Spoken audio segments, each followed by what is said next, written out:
Yuda kwake na lugha ya upako. Yuda kwake na lugha ya maovu. Unafiki kwake na lugha ya mioyo. Akisimama na akasimama. Lakini Mungu akutende na watu kama wale kwa jina la Yesu. Mkiwa pamoja naye na kupigia mikono, lakini kwa siri Mungu anaongea kuhusu. Amina. Yule mama alikuwa anavaa kanzu nyeusi, anaenda wapi? Anaenda wakati niko nataka kupata historia, nasikia hiyo inakosesha amani juu. Aisha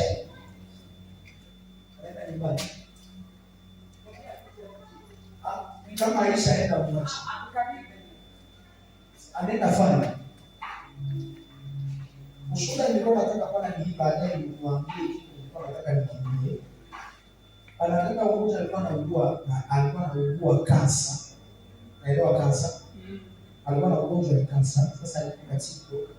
Alikuwa sikiliza akiwaambia watu jinsi watafanya juu ya kushindana na ugonjwa wa kansa, na vile jinsi alikuwa anaendelea. Akipata na tatizo zaidi anapotea kwanza, baadaye mtu akimsaidia na njia tena. Alikuwa na rafiki yake wa karibu sana, alikuwa zaidi ya mtu. Kumbe yule rafiki yake anampendaka kwa rafiki yake mwingine basi.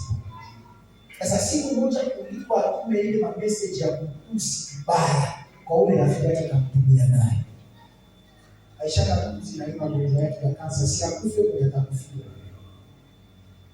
Kwanza mimi simpendaki, siwezi penda hata eleze ile mwezi mmoja.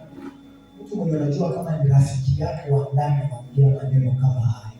Sasa kuliko mwanzikie yeye message, Mungu akaruhusu hiyo siku amtumie nayo yeye ili kwa maana. Haleluya. Amen. Wakati nilikuwa namuona, nilikuwa na magonjwa ya kansa ya kansa.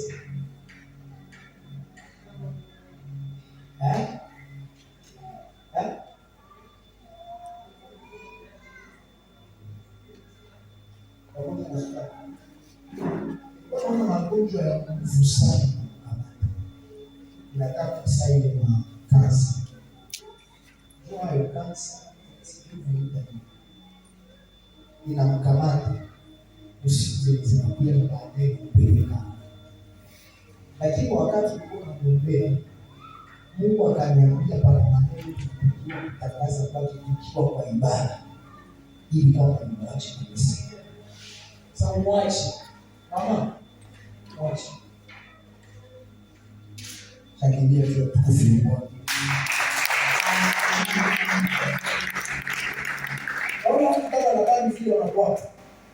Anatembea na wewe na kupatia uhakika ya kutoka tuko pamoja.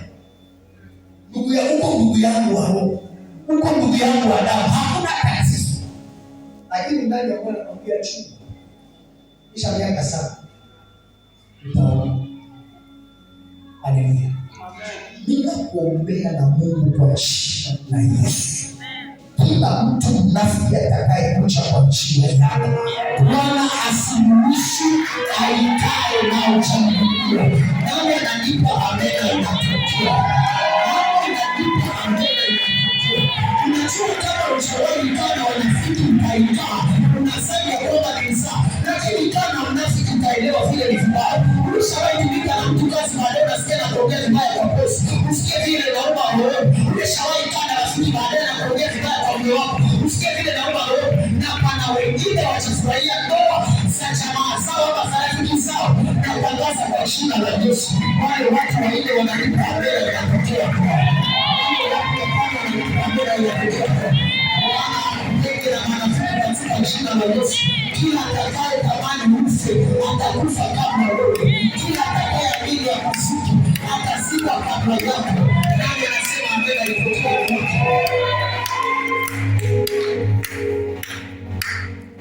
Haleluya.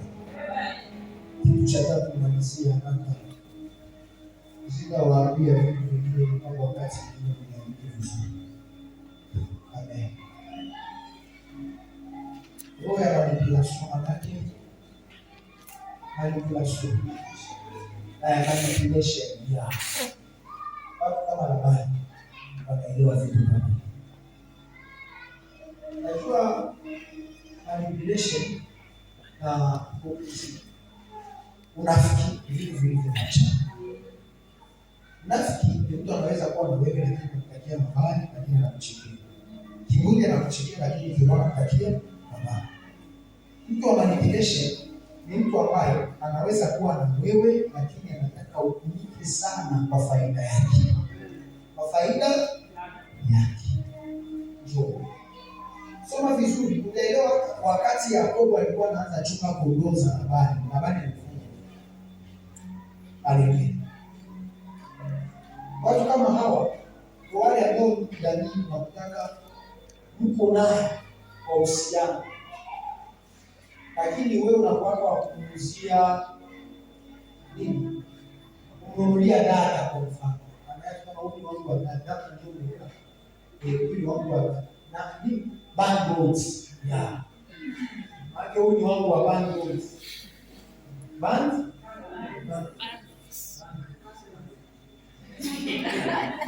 So huyu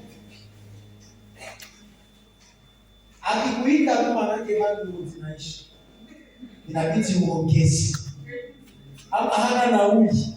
Na unajua kama mnakuwa na uhusiano, wewe ndio unamhitaji na siku utapokea simu yake, shida ya pesa. Siku utapokea simu yake ni shida ya pesa. So kama uko na roho ya manipulation. Siku moja niliwahi sikia historia ya mtumishi mmoja wa Mungu pekee, nisema jina yake unaweza kujua. Alikuwa na uhusiano kwa dada na alikuwa anapanga kabisa. Cha kushangaza ni kwamba alikuwa akifika nyumbani kwao, atakuta mtu mwingine ambaye ni mwimbaji lakini mbele anapendaka tu watoto na kujua kuingia watoto. Kumbe ana uhusiano pia. Kilichomshtua ni kwamba walikuwa kwa uhusiano ule, dada akatangaza save the date. Na wako kwa uhusiano. Sasa akaigamba kikao ya wengine watumishi wa Mungu wawili ambao wako wanaongea naye, alikuwa pale lakini hawajui. Kwa naongea sasa hivi na dada wangu ananiuliza moyo kabisa. Anamuuliza na nini aseme tuko naye kwa uhusiano lakini akaolewa. Mwenzake anambia simamie vile vile na yeye yuko pale. Mwenzake anambia simamie vile vile aseme na wewe vile vile. Kweli mwingine haina bahati na shie. Akamwambia tuone picha yake. Alipomuonesha picha wote wakijana wametoa kitu kama njoo na kuambia hivi. Wote wao wakasema si njoo mwingine na sinamie njoo. Manake marafiki wanauliziwa moyo na mtu. Na wale kama mwingine wako pale mliana nenda tu ni naye. Mbona watu wako na roho ya manipulation? Pana hata wanaume ama wanawake wako hivyo, usishangae. Wako hivyo. Ulipata pesa mwisho wa mwezi unatokea. Na pale ndio masharti zinaanza. Baadaye pesa zikiisha. Usinapaka mnaanza. Baadaye usiku tena unapata pesa. Tena pesa. Juu ya madhabahu natangaza kwa jina la Yesu. Kila mtu atakayepokea juu ya kupotolia kwa faida yake, Mungu asiruhusu njama yake ifaulu. Sikia kitu kinachoimbwa kwa Biblia. Biblia inasema wakiikisha shimo itawasaka wenyewe, nao waichimao shimo wataangukia ndani wenyewe. Maana yake Bwana hataruhusu wachimbe shimo juu yako, malengo ni kwamba waamke wao wakati wanafurahi. Bwana hataruhusu. Na Biblia yangu inaniambia silaha yote inatengenezwa kwa vita juu yako haitafaulu. Ninasimama hapa kama mtumishi wa Bwana na inaongea kama sijaacha hii mic ya kwamba Bwana kwa maneno ya kinywa changu apitize kwa majira ya neema ya maisha yako. Unanipa mbele zinatokea kwako. Unanipa mbele zinatoa kwenye jina lako. Wakati unasema amena,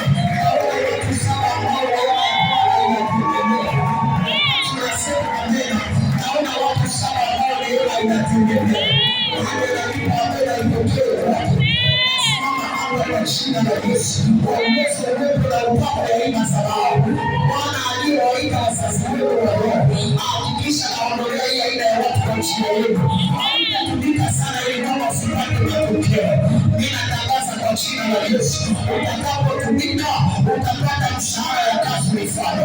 Kama Biblia inaweza sema mshahara wa dhambi ni mauti, maana yake hata dhambi inakuwa na mshahara. Mimi nakutangazia kwa jina la Yesu, kama dhambi inaweza kuwa na mshahara, itakuacha wewe Bwana ukose mshahara. Naitangaza kwa jina la Yesu, hautatumika bure. Utakapotumika Bwana ataleta neema, hautakutana na watu wanasikia chini yako, maana watu watakao kutumia kwa faida yao wenyewe. Nani anasema amena ya washindi?